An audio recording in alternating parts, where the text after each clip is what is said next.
So yan guys, ngayong araw na to ay pag-uusapan natin ang sikreto sa paghinang, no? So kung mapapansin nyo, may mga panghinang tayo dyan na nakahanda. Yung iba kasi parang katulad din natin ng trabaho, nagwa-wiring ako ng motorcycle, nagwa-wiring ako ng bahay, gumagawa din ako ng washing machine, dryer, tsaka aircon, no? So ngayon, papakita ko sa inyo ano ba sikreto ng panghinang, kasi yung iba pag hindi pa marunong yung naghihinang is minsan hilaw yung kanilang hinang, no? So ngayon papakita ko sa inyo yung tamang proseso paano ba maghinang at ano ba yung mga tamang gamit para maghinang. So yan, meron tayong dalawang klaseng panghinang, isang 60 watts tsaka isang 30 watts. Ito sa DIY ko lang binili, ito sa Shopee. So una, dapat guys, sikreto ng paghinang, dapat bago ka maghihinang, kailangan malinis ang tip ng inyong mga panghinang, no? Yan, ako pinanlinis ko is itong steel brush, no? Ito isasaksak ko na, no? I-preheat naman natin sila at least 5 minutes or 3 to 5 minutes bago kayo magsimulang maghinang, or kung kailan nyo nakikita na pwede na yung inyong panghinang. Sunod, ito sa akin to, sa proseso ko, kasi medyo may kakapalan yung mga wire na hinihinang ko. So bibigyan ko kayo ng sample. Ito size 12 o gauge 12 na wire. Okay, yung iba hirap na hirap maghinang ng gauge 12 or yung mga kapal na wire, gawa nga ng napupundido yung kanilang hinang. Okay, kasunod na sikreto guys, ito, meron na tayong linis ng tip, meron na tayong preheating ng ating panghinang. Pangatlong sikreto, ito, kailangan maayos yung brand na gamit yung soldering iron or soldering lead. Okay, so ang ratio na ginagamit ko is 60-40. Ito Ichiban to na lead. Okay, lagyan natin ng gatla itong wire na to para makita nyo talaga yung ganda ng hinang nitong sikretong ibubunyag ko sa inyo. So meron na ulit tayo, again, linis ng tip, preheating ng ating panghinang, yung brand or yung gamit nyong LED, kailangan maayos yan. At ito yung matinding tip, kung sakali man gusto nyong gayahin, bahala kayo. So meron ako ditong flux, liquid flux. Okay, at meron din ako ditong paste, flux na paste. Okay, so ginagamit ko itong flux na paste para sa tip ng ating panghinang. So bago ko siya ihinang, sinasawsaw ko muna dyan nang sa ganun ay mas madaling uminit. At itong liquid flux naman, ginagamit ko mismo sa wiring para dumikit, no? Sample lang ko kayo.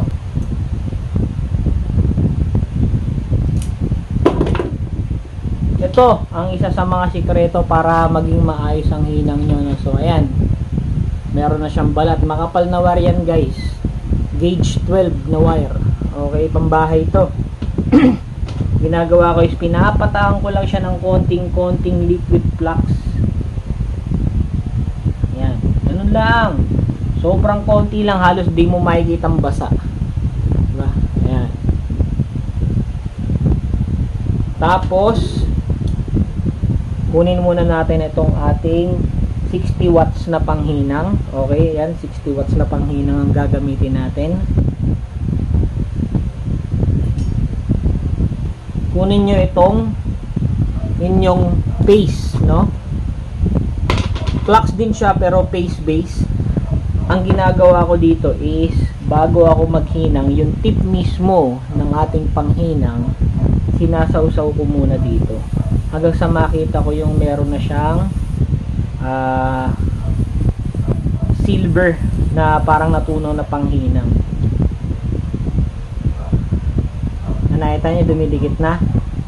So dyan tayo sa spot na yan maghihinang, no? Eto na.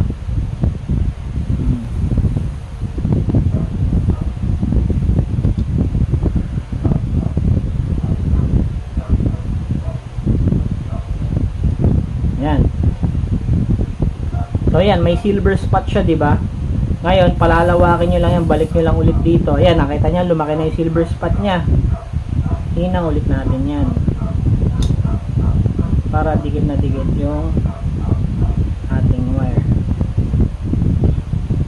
So, ayan na, ang ating hininang, no?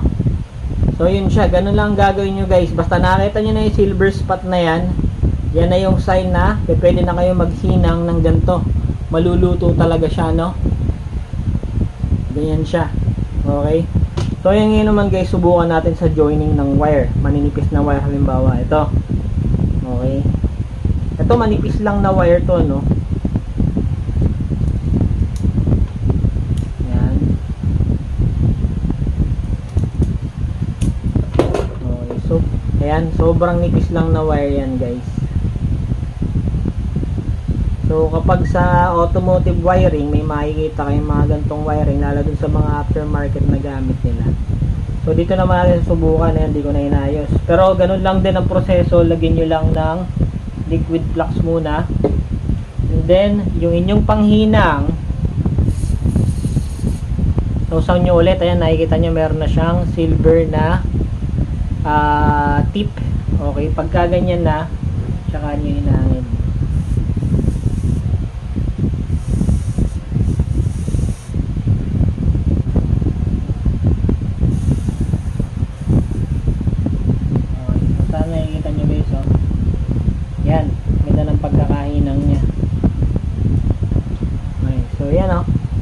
Nyo ba? Yan.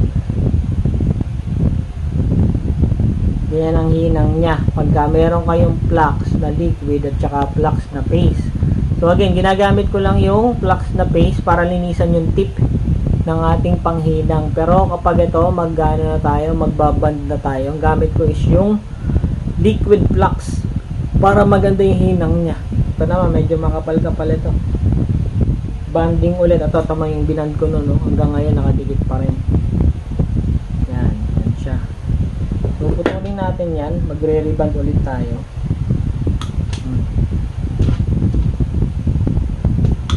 So, yan, magre-reband ulit tayo. Reband natin tong wire na to. Ayan, tingnan nyo ha. Hindi pa ganong malinis yung mga wire na yan. Okay, so pagugtungin lang natin siyang ganire. Medyo madumi pa yung mga wire na yan. And then, ganun ulit yung proseso, guys. Lagyan nyo lang ulit ng liquid flux. Okay.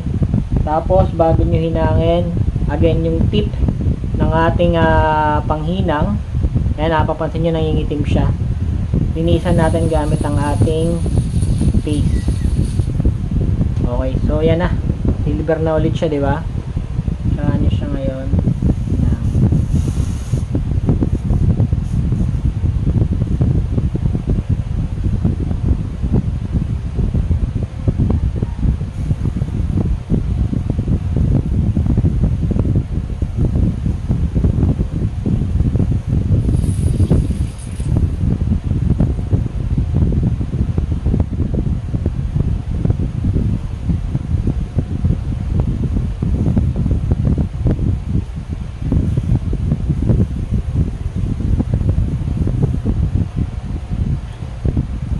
So, ayan na siya, guys. Oh. Diba? Hindi siya hilaw. Yan. So, ganyan lang po ang paghinang. Okay, kung tama yung mga gamit mo, hindi ka mahihilawan ng hinang mo. Okay. So, sa akin nga, ang gamit ko is yan, itong ating sa Shopee ko lang ito nabili. Lilink ko na sa description down below. Pati ito, Shopee lang din ito.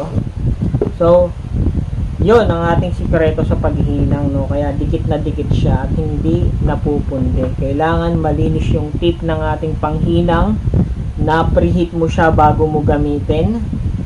At kapag maghihinang ka na, linisan mo yung tip niya gamit itong ating paste na flux. At kapag doon naman sa wire, ito yung gagamitin mo. Konting-konti lang nito, guys. Huwag nyo masyadong basahin. Katulad kanina medyo basa. Hanggang ngayon, basa pa nga eh. So, konting-konti lang nito. Scratching agent itong mga to para dumikit talaga yung ating panghinang. So yun, nakalink sa description down below yung mga pinagbilang ko nito. Pati itong panghinang, Shopee lang din ito. No? Yung isa Mr. DIY. So yun lang guys, sana may natutunan kayo dito sa vlog na to. At sana maging maayos ang inyong mga hinihinang. No? Hanggang dito na lang. Bye for now.